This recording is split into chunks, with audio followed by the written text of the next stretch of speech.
Hello, good morning guys, this my first blog. So मैं उठ चुकी हूँ।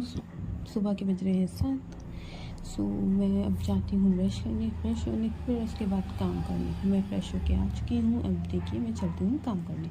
तो मैंने फटाफट सबसे पहले तो अपनी बेडशीट चेंज करी बेड की, फिर उसके बाद मैंने पिलो कवर वगैरह चेंज किए। तब तक वैसे मैं चेंज कर ही रही थी कि मेरी बड़ी मम्मी आ गई। फिर वो पूछने लगी कि तुम क्या कर रही हो। तो मैंने बोला कि मैं तो ब्लॉग बना रही हूँ, जो कि मेरा पहला ब्लॉग है, तो वो देखनी चाहिए। फिर देख के वो चली गई। फिर मैंने फटाफट सबके लिए नाश्ता बनाया, आटा साना और सबको चाय नाश्ता देना था, क्योंकि सुबह सुबह का टाइम है। वो मम्मा नहीं घर पे, मम्मा नहीं होती तो फिर हमें सारा काम करना पड़ता है। अदरवाइज़ मैं कुछ नहीं करती हूँ, सिर्फ खाली झाड़ू पोछा होता है मेरा और रात का खाना होता है। सो फिलहाल मम्मा नहीं है तो मुझे भी सुबह का भी खाना बनाना पड़ रहा है।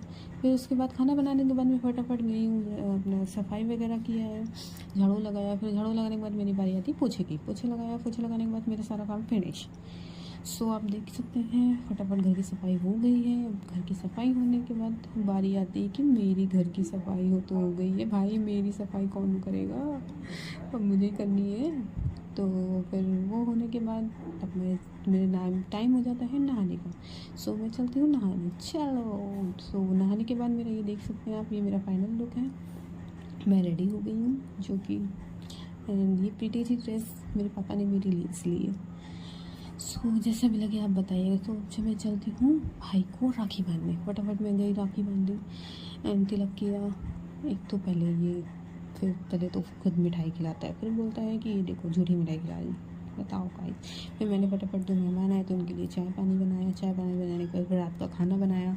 मैं और मेरी दीदी दोनों साथ में मैंने सब फटाफट सारा खाना बनाया। तो खाने में बना था छोला चावल एंड पूरी और रायता। फटाफट हम लोग ने ये सब बनाया। ये देखिए मैं छोला बना रही थी, चावल धुला, फिर दीदी बर्तन धुल रही थी। फिर हम लोग ने बहुत मस्ती करी, पता नहीं क्या दीदी ने बोला, मेरे को हंसी आ गई। फिर उसके बाद मैंने पूड़ी बनाई और दीदी पूड़ी निकाल रही थी, भाई पूड़ी दे रहा था सबको और बड़ी मम्मी हमारी खाना सबको दे रही थी। फिर सबको खाना खाना खिलाने के बाद एकदम लास्ट में हमारा नंबर आता है खाना खाने का। सो मैं और दीदी साथ में खाना खाते हैं एंड फिर हमारे पूरे घर की ये मीटिंग बैठती है। देखिए सब एक साथ बैठे हैं। ये हमारा आधा, पूरा तो नहीं बोल सकता, आधा परिवार है, फिलहाल आधे गायब है जो कि। सो इसके बाद हमारे हो सकता है खाना सोने का टाइम। सो अब मैं चलती हूँ सोने टाइम। मिलते हैं आपको नेक्स्ट ब्लॉग में।